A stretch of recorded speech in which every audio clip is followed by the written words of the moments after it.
You back.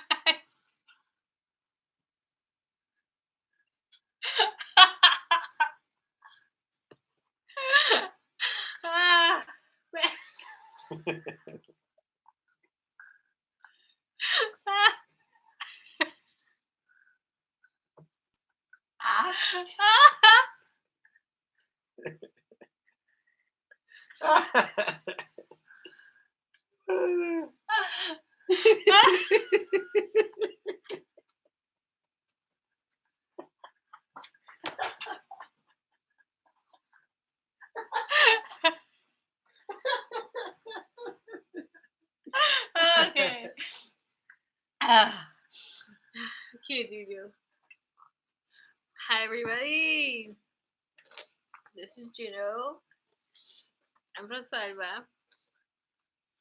And we are sounding really crazy because, well, we just had Rashid stripped down to just wearing, he's bare chested. Was,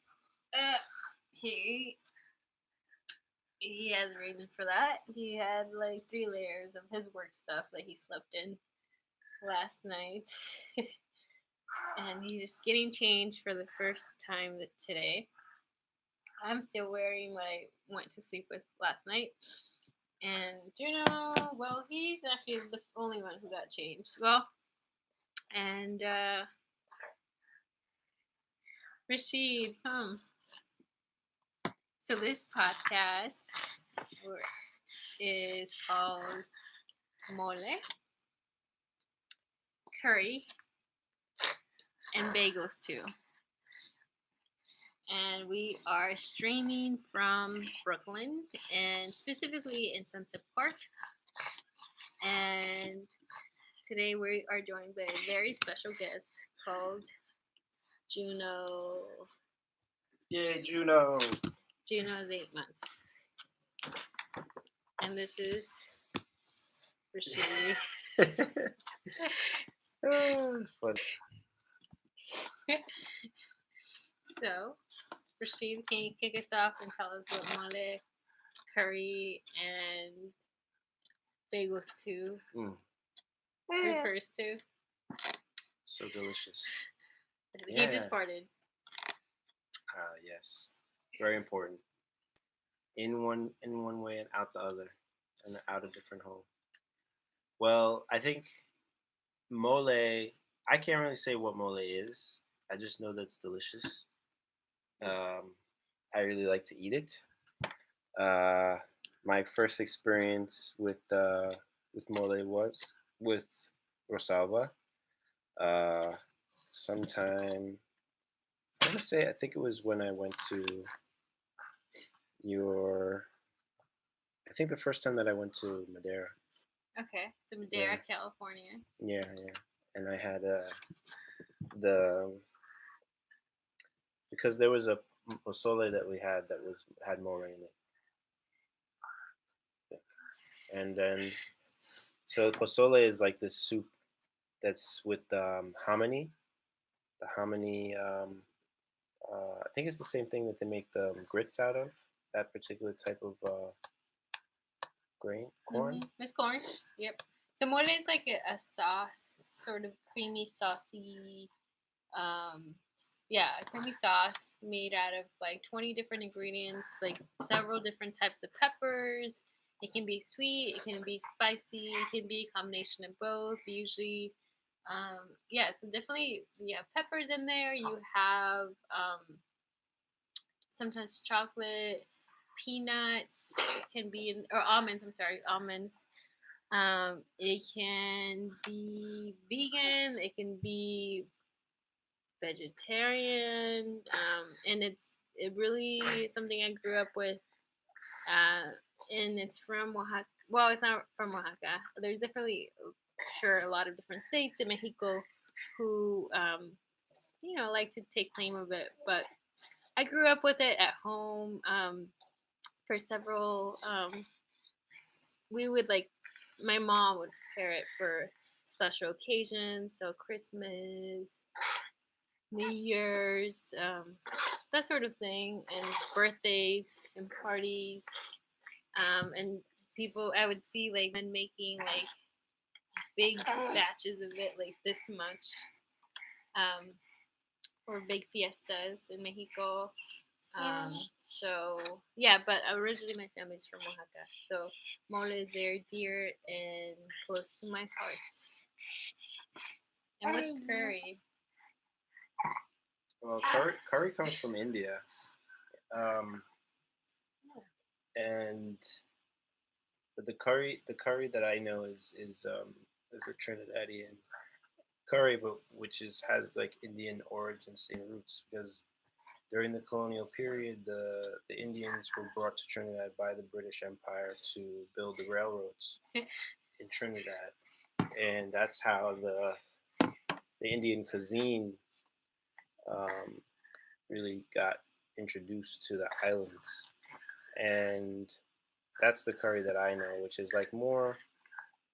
I think what's unique about it is that there's like usually often the peppers that are used are like Caribbean in their derivation, like where they're most commonly found, like Scotch bonnet peppers, and um, for some people, like really hot pepper is the scorpion pepper, which is like the second hottest pepper in the world, which is found in Trinidad. That's, I mean, not a lot of people using that in their curries, but there's hot peppers in the curries in Trinidad that are a lot of them are specifically grown here, in the islands. So that's the curry that I know, but it always has turmeric. It always has, and it could be fresh or dried turmeric. That's one thing that I learned on my most recent trip to Trinidad. It could be fresh or dried turmeric. There's there's a fresh root turmeric that you can use, or which you can grate or chop up. And then there's like the dried turmeric that we most commonly find, and that's a powdered form. And cumin. Those two things are always in the curry. You know, cumin and then turmeric. And usually it's like a 2-to-1 ratio between more turmeric than cumin. But then people do different things. People will toast their own cumin seeds, and then use that indirectly into the curry to make the sauce. Or you have ground cumin, which is more commonly found. So I love curry. I like it with all different types of things, different types of curries in different cultures. You have like Thai curry, usually has like a coconutty flavor in there, coconut milk or bamboo shoots, or do like lemongrass or things like that. And then they also have like the curries of. I had a curry that was in Japan that was actually really good. Um, and I didn't even know they had their own style of curry there. Oh, these are the peppers. Yeah, so I wanted to show folks this is the so this says here chile guajillo, which is one of the peppers that's used for the mole. And this here says chile guajillo as well. I don't know. It looks a little darker to me. I almost want to say it's in the wrong bag. Maybe it's not. I don't know. It looks a little different. Um, then we have this one, chile de árbol, which I don't think was actually used for the mole, but I just so happen to have that here. And then I actually have a recipe for mole.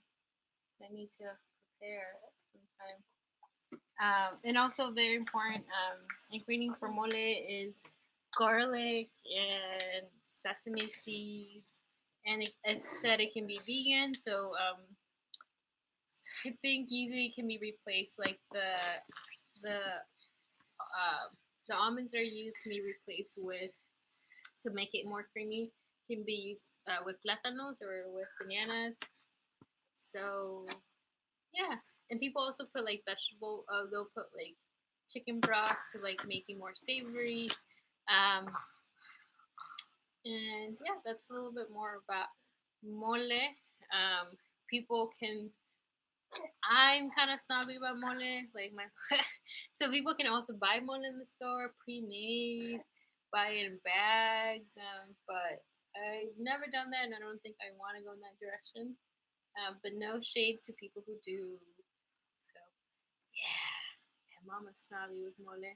So we thought we wanted to start a podcast. I don't know if this is really a podcast, but more of a documentation as to our thought process today. I mean, what is your favorite mole memory? I don't know if I have a one particular mole memory specifically, but I can say that like I mole gets better. I think as like the day, like each day can just get better. You know, sometimes you just have to eat things like right away, and like that's when they're the best. But mole, if you like let it sit for like a couple of days, like the flavor actually changes slightly each day. I mean, you don't want to get it too old, but I remember like when we would make big batches of mole, and then my mom would make tortillas de harina, which are not necessarily good for you, but with mole, oh, she's so amazing. Just like waking up in the morning and like breakfast being like a tortilla de harina and like mole. It's like you can't get any better than that. Of course, it could be better than that because it'll be like champorrado or arroz con leche. And so it can get better, like, but I would say like I definitely look fondly to those memories of like childhood eating mole with the tortilla de harina with my brothers and sisters. And then you can also throw some beans in there too. That would make it good. That's some. Oh, I'm sure you have a good memory about mole. But do Yeah, you in have a good? Oaxaca with your mom. My, Rosaba's mom made the amazing um, mole de molcajete. Molcajete is like this big stone slab that's about this big, and it's like tilted down so that as the it uses the pestle like a wooden, I mean a stone round uh, sort of long.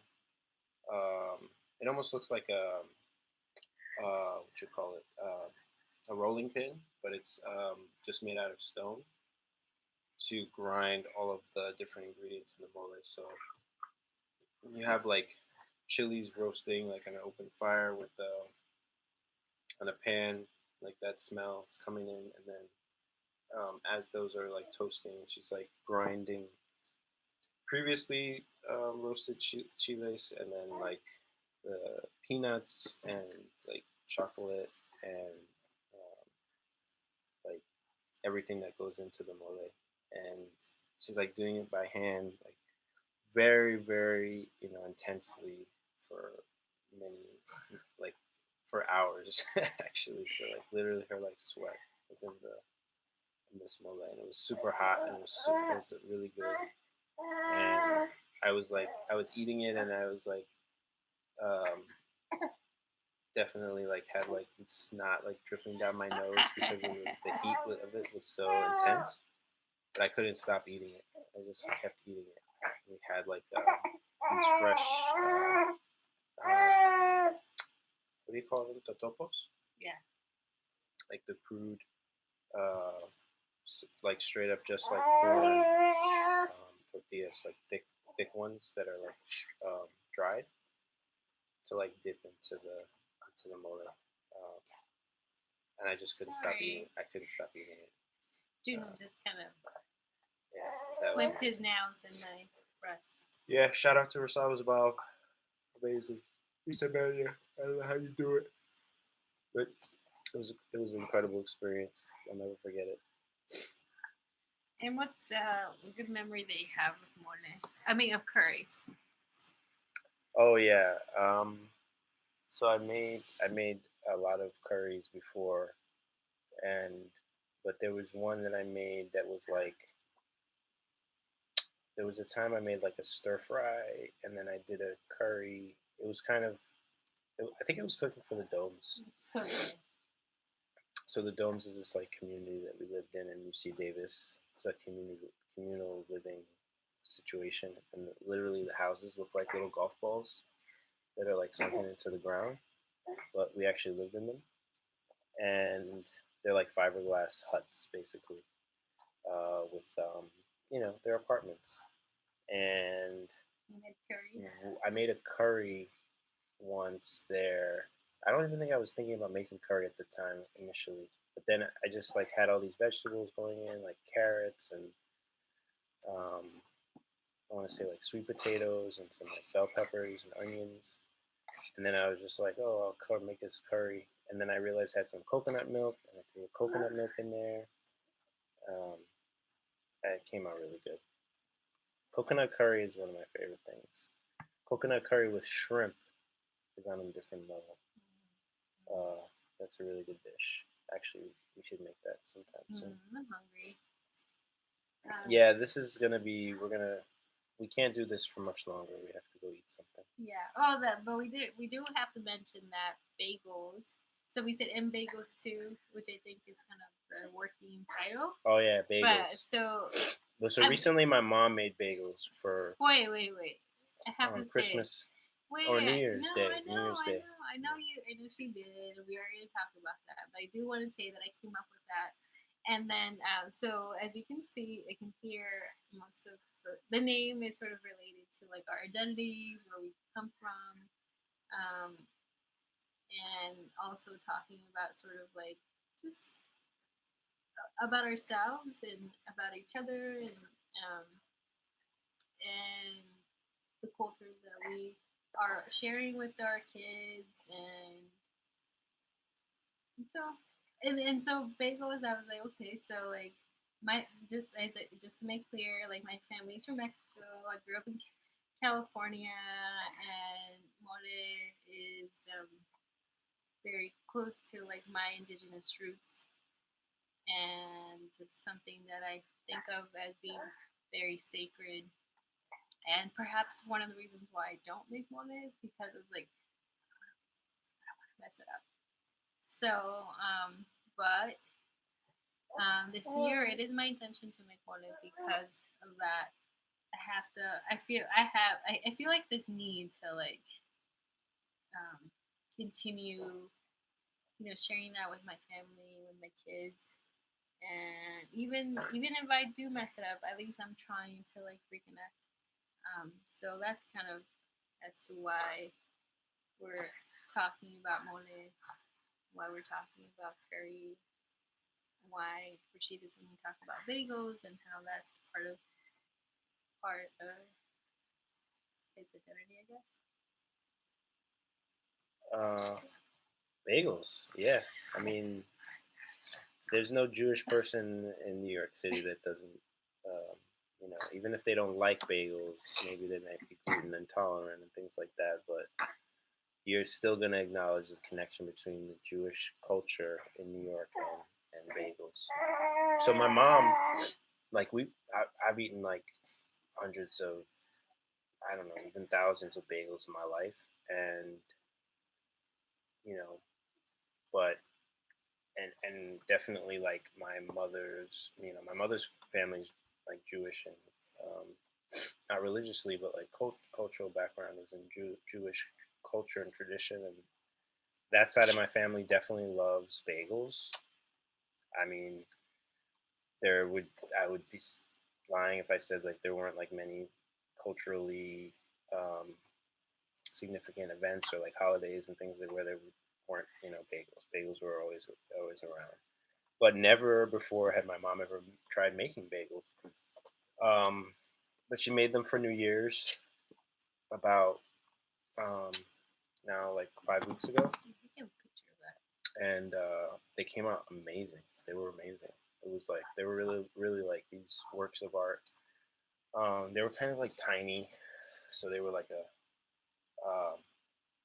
I would say a bagel about like that size around, um, and they were just beautiful, like you know, perfectly round, like very evenly dusted with the different toppings, whether it was like sesame seeds or poppy seeds or Yeah, they were really beautiful.